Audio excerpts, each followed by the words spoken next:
राजकीय महाविद्यालय बीदासर एवं राजेल देसर की ई कंटेंट श्रृंखला के अंतर्गत आज हम बात करेंगे अंतर्राष्ट्रीय राजनीति के अंतर्गत ब्रिक्स संगठन की। ब्रिक्स जैसा कि नाम से ही स्पष्ट है, एक 5 सदस्य देशों का क्षेत्रीय संगठन है। पांचों सदस्य देशों के नाम के प्रथम अक्षर को मिलाकर इस संगठन का नामकरण किया गया है। बी ब्राज़ील, आर रसिया रूस, आई इंडिया भारत, सी चाइना चीन और एस साउथ अफ्रीका दक्षिण अफ्रीका। हालांकि मूल रूप से ये 4 सदस्य देशों का संगठन था। इसकी स्थापना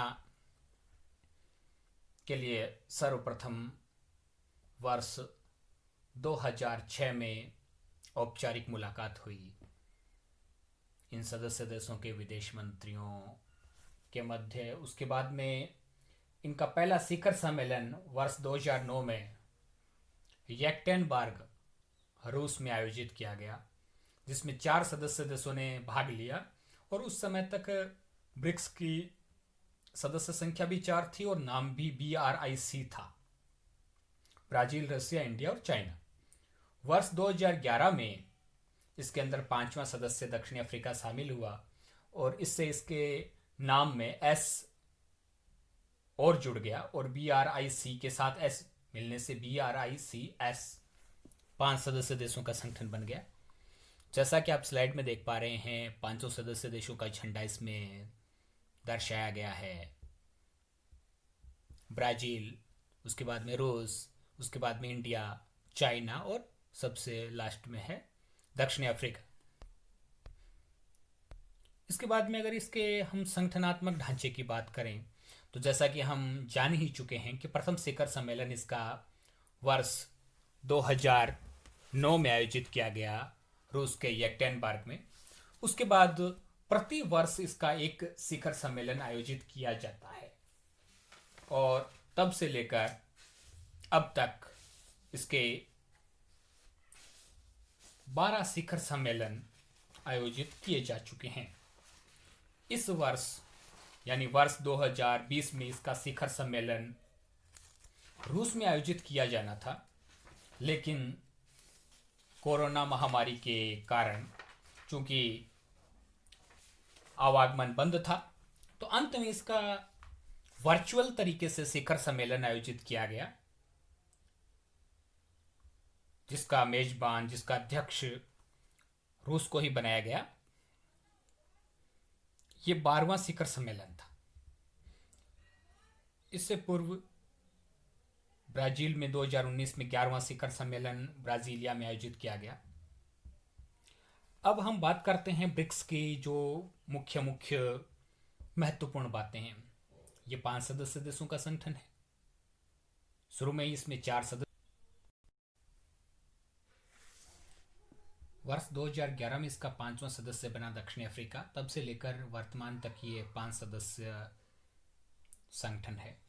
ब्रिक शब्द का पहली बार प्रयोग ऐसा माना जाता है कि जिम ओ'नील, जो एक विख्यात अर्थशास्त्री थे, गोल्डमैन सैक्स पत्रिका, विख्यात पत्रिका है, उसके रिपोर्टर थे, उनके द्वारा इसका सबसे पहले प्रयोग किया गया। प्रथम ब्रिक्स शिखर सम्मेलन येक्टेनबर्ग रूस में 2009 में आयोजित किया गया और अब तक का जो सबसे लेटेस्ट शिखर सम्मेलन है, 12वां शिखर सम्मेलन, वो भी रूस में आयोजित किया गया, लेकिन वर्चुअल मोड में। औपचारिक समूह के रूप में इसकी स्थापना 2006 में सेंट पीटर्सबर्ग में हुई। फिर विदेश मंत्रियों का सम्मेलन 2008 में और 2009 में इसका पहला शिखर सम्मेलन हुआ। दक्षिण अफ्रीका को 2011 में तीसरे शिखर सम्मेलन में बुलाया गया। ब्रिक्स देशों की विश्व की कुल आबादी में 43%, 43% हिस्सेदारी है। विश्व की जीडीपी का लगभग 1/3, 30% ब्रिक्स देशों का योगदान जीडीपी में है और विश्व व्यापार में इनकी 18% भागीदारी है। तो हम देख रहे हैं कि सबसे ज़्यादा भागीदारी आबादी में है। जीडीपी में उसकी तुलना में योगदान कम है, जबकि विश्व व्यापार में योगदान उसकी तुलना में और आधा हो जाता है। और ये इस बात को इंगित करता है कि इसके सभी सदस्य देश विकास की संक्रमणकालीन अवस्था में संघर्ष कर रहे हैं, अर्थात विकासशील देश है, ये कोई विकसित देश नहीं है। और इसी कारण इनके जो प्राथमिक हित हैं वो मेल खाते हैं। इसके बाद में अगर हम बात करें, जैसा कि हम देख पा रहे हैं, ब्रिक्स देशों का जो जीडीपी का आंकड़ा है, तो सबसे बड़ी जीडीपी इसके अंदर चाइना की है। उसके बाद नंबर आता है इंडिया का। उसके बाद ब्राज़ील और रूस की जीडीपी लगभग मिलती जुलती है, ब्राज़ील से थोड़ी सी कम रूस की। और सबसे छोटी जीडीपी वाला देश साउथ अफ्रीका है। इसके बाद में अगर हम विश्व के मानचित्र पर इन देशों की स्थिति देखना चाहें तो स्लाइड्स में आप देख पा रहे हैं रसिया, जिसके मुखिया व्लादिमीर पुतिन, चाइना उसके ठीक पास में, सबसे पहला है रसिया, उसके बाद में है अपने चाइना। ये रसिया है,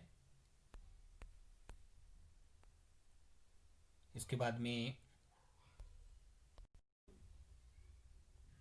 सबसे ऊपर हम देखते हैं ये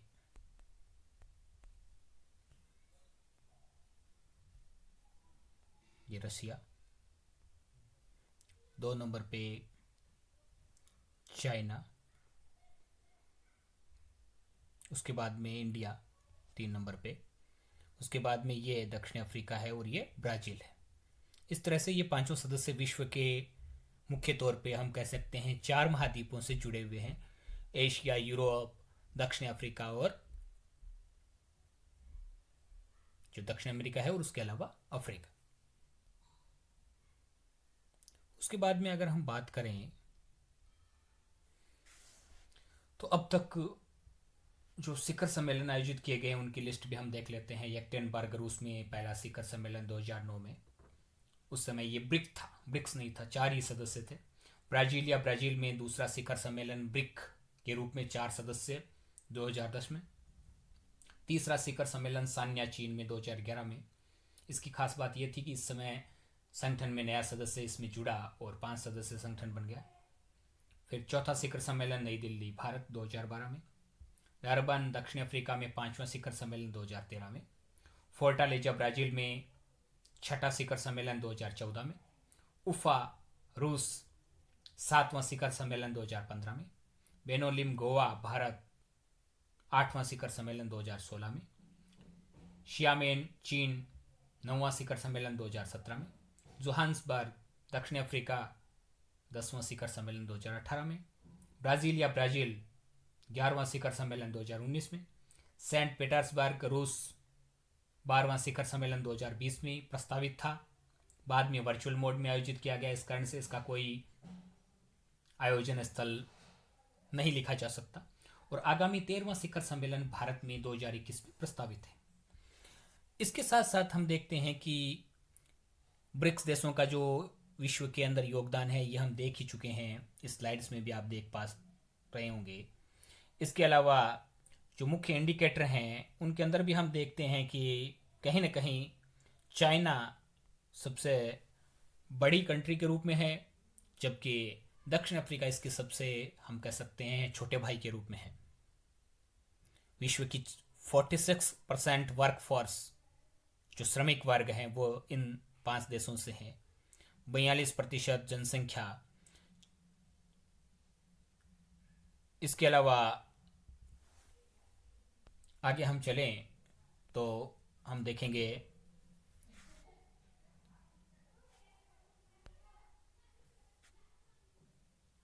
ये 5 सदस्य देशों के कुछ इंडिकेटर्स हैं।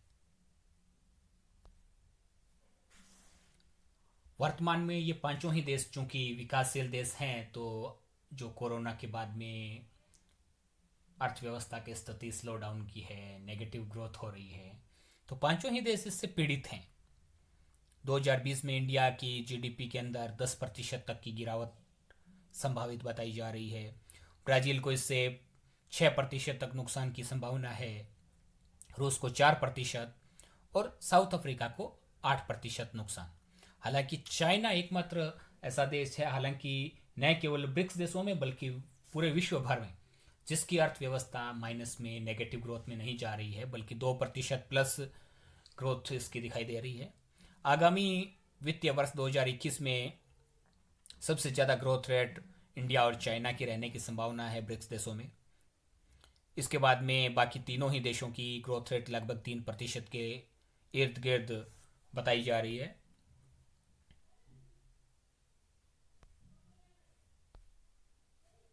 ये शिखर सम्मेलन है 2009 से 2018 के बीच में, जो आप इस स्क्रीन पर देख पा रहे हैं।